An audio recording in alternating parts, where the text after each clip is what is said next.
Let me tell you how hyperinflation and economic problems in Germany after the First World War led to a global catastrophe. As you all know, Germany lost the First World War. And after the war, the country was forced to sign a rather unfavorable Treaty of Versailles. According to this treaty, the country had to give up 12% of its territory to other countries. Germany was also forbidden to produce heavy weapons, and all existing heavy weapons were to be cut into scrap metal. However, the most severe part of this treaty was the payment of reparations, the amount of which was to be determined by a specially created reparations commission. And while the parties were still negotiating the amount of reparations, Germany was to pay the Allies a conditional advance of 20 billion marks in gold or other assets. And the Germans, of course, were forced to agree to the terms of this treaty because otherwise the country was threatened with complete occupation. Nevertheless, despite these conditions, the economy of the Weimar Republic began to recover in the first 2 years after the war. This was mainly explained by the fact that during the war, Germany abandoned the gold standard. And when the war ended, the outflow of capital from the country due to the fear of surrender led to the depreciation of the mark from 10 to almost 100 marks per US dollar. And this, in turn, led to an increase in exports and a decrease in unemployment. And this economic effect was so powerful that even the press of former enemies showered compliments on the German economy. Boom of German industry. German industrialists receive large orders, and this is only a small part of the newspaper headlines. And of course, such positive news against the background of the pessimism of recent years gave people hope for a bright future. And this led to the fact that the mark began to strengthen, partly due to the inflow of foreign currency from exports, and partly due to the inflow of foreign speculative capital. And as of the beginning of 1921, the mark exchange rate had recovered to 50 marks per dollar. So what went wrong then?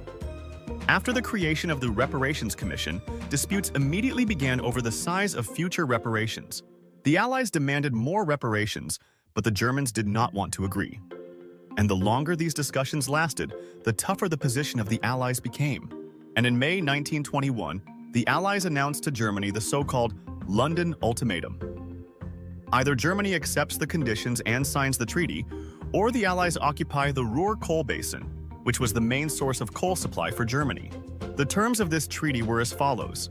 The total amount of reparations was 130 billion marks, of which the first 50 billion Germany was to pay over the next 15 years, and the rest of the amount when the Allies themselves decide that Germany will have the financial capabilities to do so. And although Germany was forced to fulfill these conditions, there were certain problems that prevented this. And the problem was the following. Reparations payments had to be made in a currency tied to gold, which could not simply be printed. Thus, the government was forced to buy foreign currency on the open market, which, in turn, led to an immediate depreciation of the mark. And because this purchase was largely financed by the printing of the mark, it also led to a surge in inflation. And when the exchange rate and inflation began to get out of control, the Germans turned to the Allies with a request to introduce a temporary moratorium on the payment of reparations, but they rejected the request. And already in June 1922, after the failure of these negotiations, everything went awry. If in the first half of 1922, the exchange rate was kept at 300 marks per dollar, then over the next 6 months, it grew to 7,000 marks. And by the end of 1923, the exchange rate was already 4 trillion marks for $1 US. Inflation also did not lag behind. If we talk about real prices, then at the peak of inflation, a loaf of bread cost 430 billion marks. A pair of shoes cost 30 trillion. A 50 billion mark bill was considered small. At the same time, the Allies believed that Germany was using this situation to evade paying reparations, and to force Germany to fulfill its obligations conscientiously. In 1923, the French occupied the Ruhr area. The paradox of this occupation is that coal was one of the main resources of the German economy, and the Ruhr area provided about 70% of coal production. Thus, Germany simply lost any opportunity to somehow fulfill its obligations, and this further exacerbated hyperinflation. The social consequences of this were terrible. Along with economic instability, political instability began to develop.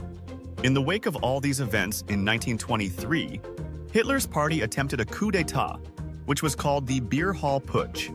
However, despite the fact that discontent prevailed among the people, the putsch did not receive proper support among the population. Therefore, it was successfully suppressed. However, this event was enough for the concerned allies to revise the terms of payment of reparations. And in 1924, the Dawes Plan was adopted.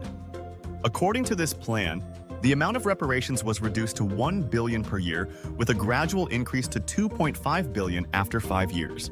A mechanism was also developed for Germany, according to which the Germans could take loans from American banks and which immediately went to pay reparations. And this scheme worked until 1929. Then the world was swept by the Great Depression, which hit the German economy hard. And the worst thing in this situation was that for some time, even access to foreign capital was closed to repay its obligations. Therefore, Germany once again had problems with paying reparations, but since in this situation American banks could also suffer. Therefore, against the background of this threat, another plan was developed to save Germany, the Young Plan. And although this plan significantly reduced the amount of reparations, it did not help Germany at that time. And to help Germany recover from the crisis, US President Hoover even introduced a 1-year moratorium on the payment of war reparations in 1931. And in 1932, the Lausanne Conference decided to suspend the payment of war reparations. However, these decisions were made too late.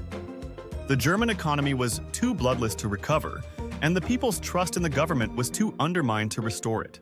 Therefore, it is quite expected that Hitler's party, which constantly fiercely criticized the Treaty of Versailles and had never been popular in Germany before, suddenly became very popular after the crisis.